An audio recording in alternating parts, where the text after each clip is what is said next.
এক জননেতা পাগলাগারদ পরিদর্শন করতে এসেছেন।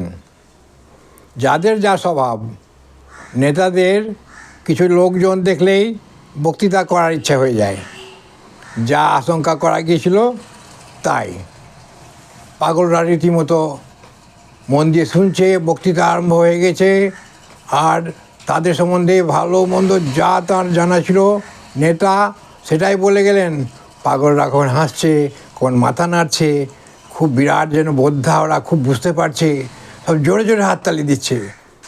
এমন সময় বক্তা লক্ষ্য করলেন যে নির্বিকারভাবে একজন হাততালি দিচ্ছে না, বসে আছে নির্বিকারভাবে, তাকাচ্ছে, কোনো বিস্ময় নেই, বক্তৃতা শুনছে বলে মনে হচ্ছে না।